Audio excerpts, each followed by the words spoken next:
So in today's video, I want to share my honest thoughts on running multiple businesses or side hustles at the same time. So without further ado, let's get into it.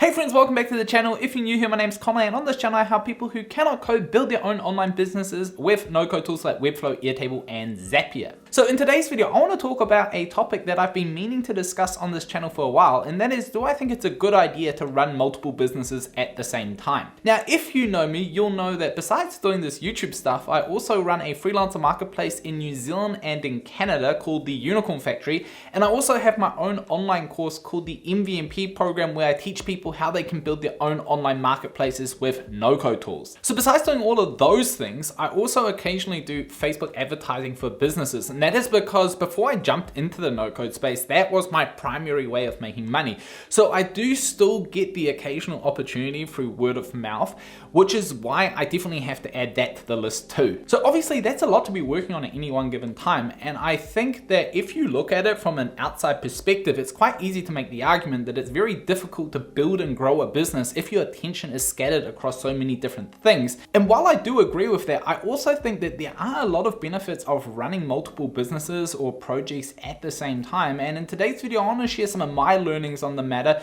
to hopefully give you an idea of whether or not running multiple side hustles at the same time is the right thing for you. Now, before I get into it, if you are new to this channel and you want to learn more about building online businesses with no-code tools, then subscribe to the channel. Also, if you are interested in me making more content where I share my learnings of running different types of businesses, then like this video. It helps the channel out a lot. Plus, it lets me know that you're interested in this type of content, and I'll just make more of it. But with all of that being said, let's dive into the first point. So the first thing that I want to start off with is talking about why I actually take on new clients for my Facebook ad stuff or no-code consulting work, or why I start a new project in the first place. So usually it boils down to one of three reasons, and the first reason is money. So this mostly applies to my no-code consulting work that I've been doing, and also to the Facebook ad stuff that I've done for different clients.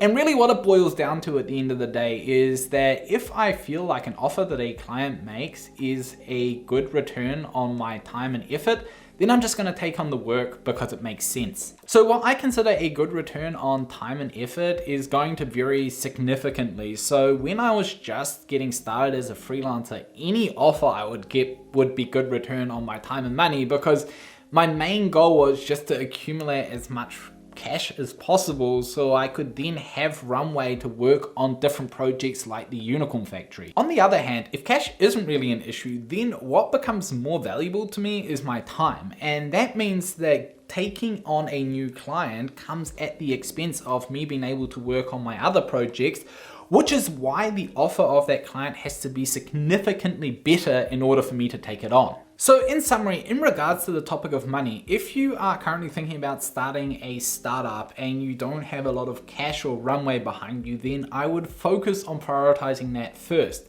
Now, when I started my first business, I completely got that wrong, because I thought, given the whole hustle culture, that I had to make certain sacrifices in order to get my business up and running. And one thing that I can tell you just from personal experience is that that is absolute nonsense. So what I mean by that specifically is that you are going to have to prioritize your personal life before you can prioritize your startup. And that means not having to worry about paying rent, not having to worry about eating well, making sure that you can invest in your physical health. So doing things like going to the gym and all those types of things, because if you don't prioritize those things, running a startup is going to become significantly more difficult. So in short, if you're just getting started, you don't have a lot of runway behind you, then look at ways that you can get into consulting so that you can make sure that at least you have one stream of revenue that is basically looking after your personal life, and that will give you enough breathing room to focus on building your startup. Another big benefit of starting doing consulting work is that you're going to be able to learn a lot of different skills while you are being paid by your clients, which brings me to the second reason why I might take on a new project. So the second reason why I might take on a new project is because it's a very fun way to learn a new skill that you might need for your business. So I'm someone that learns by doing. So oftentimes if I want to acquire a new skill, just going through textbooks or watching YouTube videos isn't really going to get the job done. So oftentimes starting a new project is a really fun way to develop a certain skill set. And that is exactly how I got good at doing Facebook ads. That's how I started to learn all the different things about Webflow, Airtable, and Zapier. So if you want to acquire a new skill set, then starting a new project might be a really great way to do that. So that was actually one of the main reasons why I started this YouTube channel last year. So I'm about 98 videos in when I published this one, and I just started because I was really interested in learning how to do filmmaking. There are also a few other reasons that I'll discuss in a future video why I wanted to learn how to create YouTube videos, but overall it was a really great way to basically make myself commit to learning how to create YouTube videos. And I feel like the entire journey up until this point has been really fun, and it has really helped me stick with it. So one important thing that I feel I must mention at this point is that you obviously don't need to have a plan to monetize whatever new skill you're learning. When I started this YouTube channel, I was more than happy to do it for free because I just wanted to learn how to come up with ideas for videos, how to script it, which by the way, I never do, and then how to film and edit these types of videos.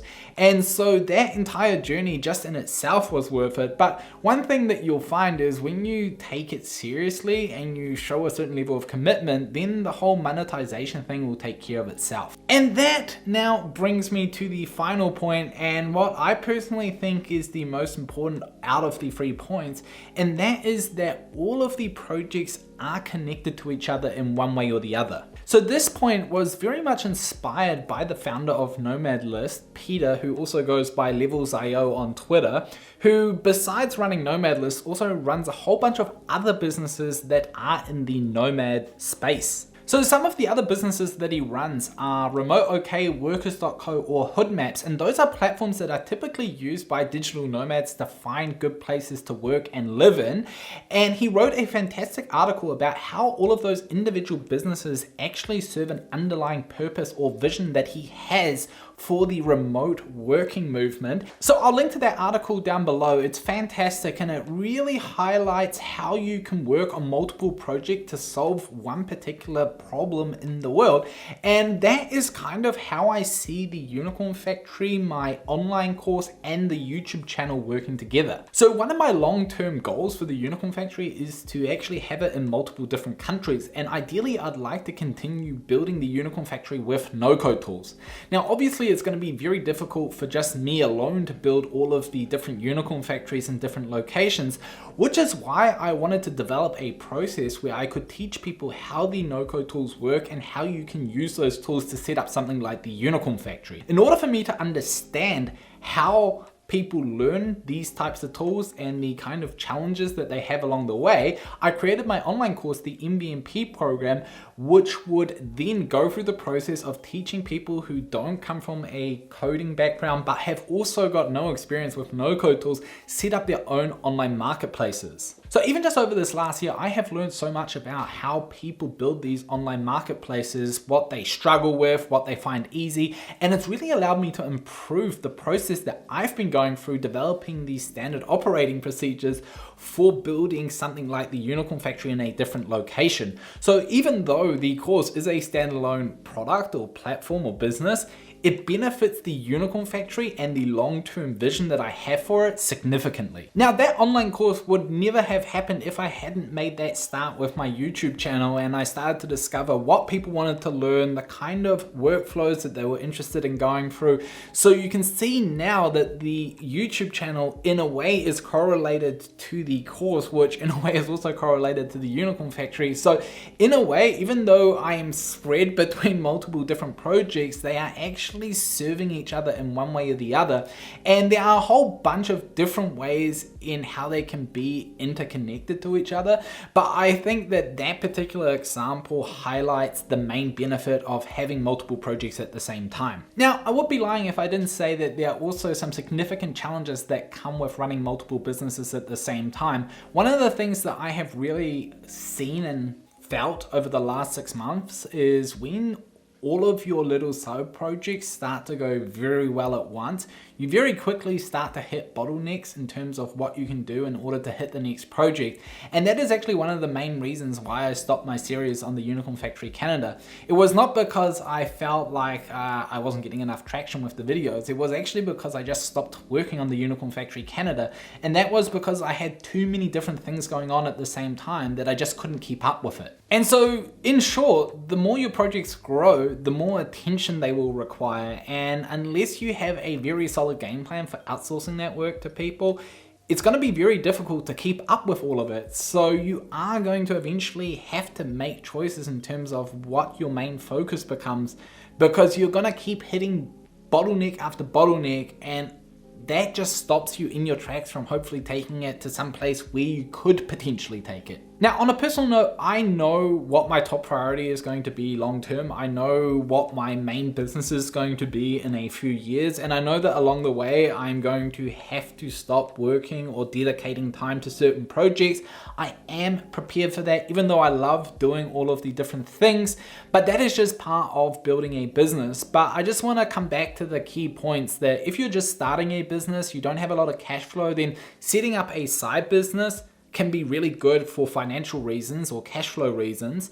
Also, if you want to acquire a new skill set, then setting up a new business might make the entire process of learning that skill a lot more fun.